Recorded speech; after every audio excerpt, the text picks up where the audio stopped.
Hi, this is Bhavna and you are watching Good Returns. Good Returns पर सौदा खरा खरा लाइव देख रहे हैं आप। स्टॉक से जुड़ा अगर आपका कोई सवाल है तो आप 9354831271 पर व्हाट्सएप के जरिए आप अपना सवाल पूछ सकते हैं। सवाल पूछते वक्त आपको आपका नाम, आपकी जगह और आपके पोर्टफोलियो में जो भी स्टॉक्स हैं वो आपको मेंशन करने हैं।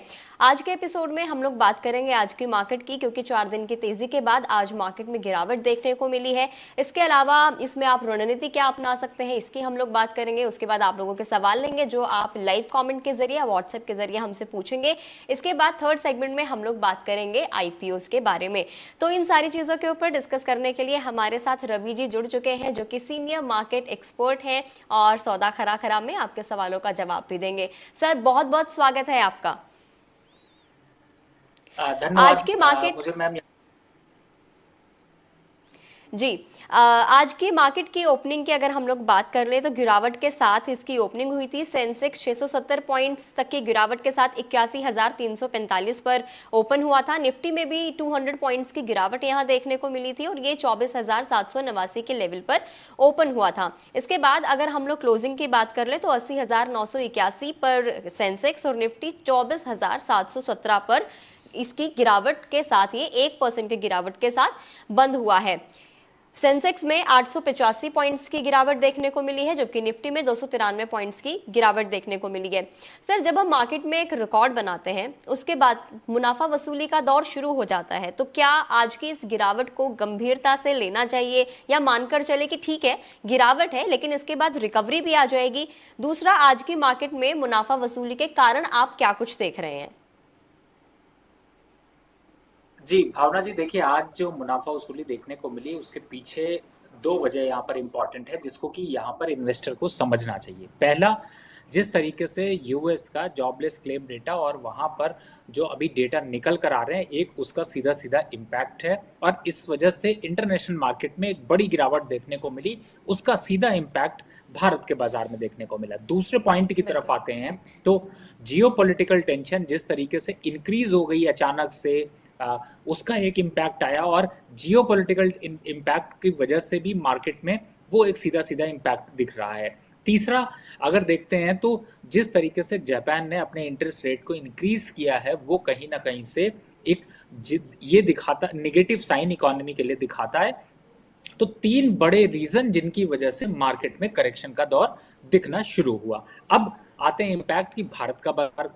भारत के बाजार में अगर आप देखेंगे तो 25,000 का मैजिकल नंबर छूने के बाद लोगों को तो वैसे ही डर था कि मार्केट गिर सकती है, बिल्कुल। यहाँ पर रिस्क खड़ा हो रहा है। तो कहीं ना कहीं से वो रिस्क जो है वो ओवर रिएक्शन में यहाँ पर नजर आया। लेकिन आपने जो बात कही कि ये करेक्शन एक हेल्दी करेक्शन है, यस ये एक हेल्दी करेक्शन है, साइन अच्छे हैं। जो लोग सोच रहे थे, हम और आप जैसे लोगों से क्वेश्चंस पूछ रहे थे कि कहाँ खरीदें स्टॉक को, अब मौका मिलेगा। तैयारी करके रखिए, फंड तैयार रखिए रिटर्न कमाने का, नए स्टॉक परचेज करने का, और उसमें आपकी पूरी मदद करेगा यहाँ पर सौदा खरा खरा। अब सबसे पहले मैं यही आप लोगों से रिक्वेस्ट करूंगा, बहुत से लोग आज परेशान हैं, दुखी हैं, मार्केट को लेकर पोर्टफोलियो की चमक कम हुई है, पैसे कम हुए हैं। तो मैं आपसे और कहूँगा कि आप भी एक बार अपील कर दें।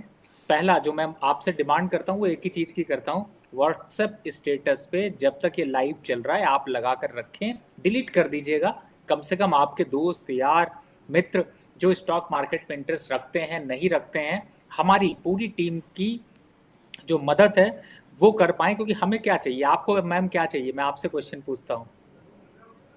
हमें चाहिए अच्छी व्यूवरशिप और साथ ही हमें चाहिए कि जितने भी हमारे दर्शक हैं उनका भला हो हमारे शो के जरिए। जी बिल्कुल, तो बस हमारा कोई स्वार्थ नहीं है। आप देख रहे हैं भावना पीछे भी पूरा ऑफिस लगा हुआ है एंड पीछे से एडिटिंग टीम। तो बहुत से लोगों का सिर्फ उत्साह इससे होता है कि बस आप एक कमेंट करते हैं, उससे इतनी खुशी मिलती है कि वही हमारे लिए सबसे ज़्यादा बैटरी चार्ज करता है। तो मुझे लगता है हमारी बैटरी हम आपके पोर्टफोलियो की चमक बरकरार रखें। बिल्कुल। तो ये हेल्दी करेक्शन मार्केट में आज देखने को मिला है, इसमें आपको घबराने की एकदम जरूरत नहीं है। अब जल्दी से ये जान लेते हैं रवि जी से कि अगले हफ्ते की मार्केट की चाल कैसी रहने वाली है, क्या कुछ टारगेट्स रह सकते हैं और निवेशकों को क्या स्ट्रैटेजी अपनाकर चलनी चाहिए अगले हफ्ते के लिए। जी आज चूंकि क्लोजिंग डे था, वीक का लास्ट डे था, तो एक ओवर रिएक्शन ज्यादा दिखाई दिया, लेकिन चिंता की बात नहीं है जब तक निफ्टी अभी 24,500 के ऊपर है। अब आप कहेंगे 700 क्लोज हुआ, 500 का क्या करना है? देखिए 500 के नीचे जाने के बाद सेंटीमेंट बदलेंगे, तब तक सेंटीमेंट नहीं बदलेंगे। अब जो रिएक्शन है वो अभी 2 से 3 दिन तक थोड़ा रह सकता है, स्टॉक स्पेसिफिक थोड़ा ज्यादा प्रॉफिट बुकिंग देखने को मिल सकती, लेकिन कि आपको क्या डरना चाहिए? बिल्कुल नहीं डरना चाहिए, क्योंकि मार्केट में ये करेक्शन डर नहीं, कॉन्फिडेंस बिल्डअप करेगा।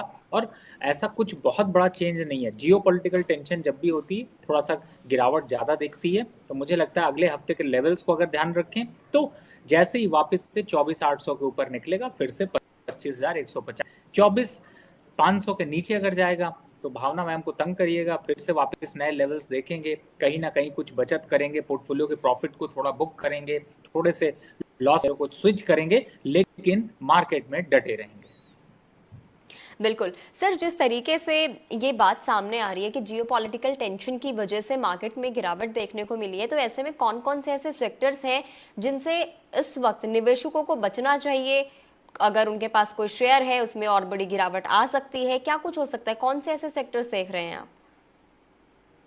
देखिए जब भावना जी, जब गिरावट आती है ना तो डर फैलता है, तो सभी सेक्टर में क्रॉस तक गिरावट आती है, लेकिन इसको आप पॉजिटिव तरीके से लीजिए। किन सेक्टर्स पे ध्यान रखना चाहिए मैं उसकी चर्चा करता हूँ, ना कि इसकी कि देखिए अक्रॉस द सेक्टर, चाहे बैंकिंग हो, ऑटो हो, एफएमसीजी हो, आईटी हो, सब में डिफेंस गिरावट हो। आएगी थोड़ी बहुत। बिल्कुल। हाँ, नहीं नहीं नहीं नहीं नहीं, लेकिन यहाँ पर डिफेंस में नहीं आएगी। क्यों? क्योंकि इस समय भारत कर रहा है एक्सपोर्ट, और डिफेंस और शिपिंग के रेट्स यहाँ पर बढ़ सकते हैं। तो ऐसा नहीं कि सभी कुछ में बचत भी होगी। डिफेंस में ऑलरेडी प्रॉफिट बुकिंग चल रही है, तो बॉटम आउट होने के चांसेस बन जाएंगे। दूसरी तरफ है शिपिंग के जो स्टॉक्स हैं उनमें भी थोड़ा सा ट्रैक्शन बढ़ सकता है। तो नजर बनाकर रखिए, सौदा खरा खरा में जुड़े रहिए और अपना पोर्टफोलियो चमकाइए। बिल्कुल। तो आज के बजिंग स्टॉक्स की हम लोग बात कर लेते हैं। सबसे पहले बात हम लोग करेंगे जोमेटो की। जोमेटो का शेयर अच्छे रिजल्ट्स और दमदार मैनेजमेंट कमेंट्री के बाद 14% ऊपर ट्रेड कर रहा है। ब्रोकरेज फर्म भी इस शेयर पर बुलिश नजर आ रहे हैं। जोमेटो का FY 24-25 के Q1 में प्रॉफिट सालाना आधार पर 126 गुना बढ़ गया है। कंपनी को इस क्वार्टर में 253 करोड़ का नेट प्रॉफिट हुआ है। सर, ब्रोकरेज फर्म्स तो इस पर बुलिश नजर आ रही हैं, और आज हम देख ही रहे हैं कि जोमेटो का जो शेयर है वो किस तरीके से रॉकेट बना हुआ है। आप क्या कुछ टारगेट देना चाहेंगे, और जोमेटो के लिए आपकी निवेशकों को क्या सलाह रहेगी? देखिए मैं जनरली जब, अगर मैं जोमेटो का पहले कंपैरिजन, आपने बिल्कुल सही बताया, मुनाफा बढ़ा, शेयर भी इसीलिए 50 रुपए से बढ़ के 262 रुपए हो गया, 3 गुना शेयर बढ़ चुका है।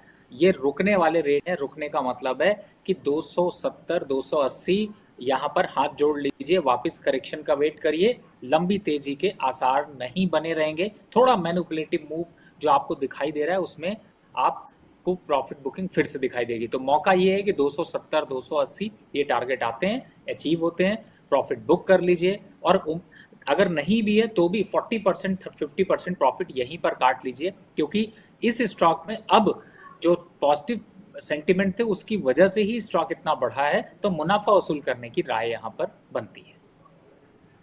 मुनाफा वसूली की प्रॉफिट बुकिंग की राय आपको दी जा रही है, और 270 से 280 तक का टारगेट रवि जी ने दिया है। इसके बाद जो आज के शेयर्स हैं, टॉप लूजर रहे हैं सेंसेक्स के टाटा मोटर्स रहे हैं और मारुति रहे हैं। सर, 3% से ऊपर की गिरावट देखने को मिली है। अब निवेशकों को इसमें क्या करना चाहिए? क्या ये इन शेयर्स को खरीदने के लिए बेस्ट टाइम हो सकता है, या अभी निवेशकों को थोड़ा सा वेट कर लेना चाहिए?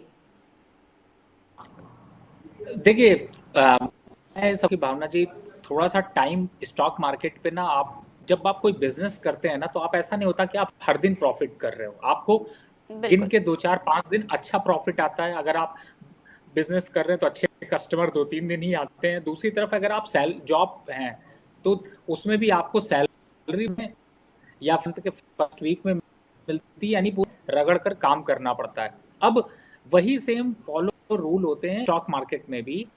जब आप स्टॉक मार्केट में देखते हैं 3 4 दिन आपके कमाने के होते हैं, बाकी दिन तो आपको सिर्फ मैनेजमेंट करना होता है। तो ये जो आपने बात कही वो कहीं ना कहीं से सही है कि थोड़ा सा यहाँ पर अभी रुकना चाहिए। अब टाटा मोटर की बात कर लें, 950 के लक्ष्य तक अभी रुकना चाहिए, पहला। दूसरा, टारगेट अगर लंबे समय के हैं तो 1250 तक के लक्ष्य भी दिखाई देंगे, इसलिए घबराने की कोई बात नहीं है। मारुति की बात कर लेते हैं, मारुति की भी आपने बात की। देखिए, ऑलरेडी इस स्टॉक में एक अगला पहले भी बताया कि कुछ ऐसे काउंटर, यानी कि लगभग 10 में से सिर्फ 7 स्टॉक ऐसे होते हैं जो प्रॉफिट बुकिंग की तरफ जाते हैं रिजल्ट वाले दिन। 2 स्टॉक होते हैं जो जोमेटो जैसे बढ़ जाते हैं, लेकिन उन 2 स्टॉक में भी स्ट्रैटेजी निकलने की होनी चाहिए। तो यहाँ पर अभी आपको मारुति में थोड़ा और रुकना है, लेकिन लंबे समय वालों को, शॉर्ट पीरियड वालों को चाहे तो यहाँ पे प्रॉफिट बुक कर लें, थोड़ा एग्जिट कर लें, या थोड़ा सा आप ये कहें कि वेट एंड वॉच की पॉलिसी रखें, ज़्यादा अच्छा है। तो वेट एंड वॉच की पॉलिसी आपको यहाँ पर रखनी है और जो आपको टारगेट्स दिए गए हैं, लक्ष्य आपको दिए गए हैं, उनका आपको ध्यान रखना है।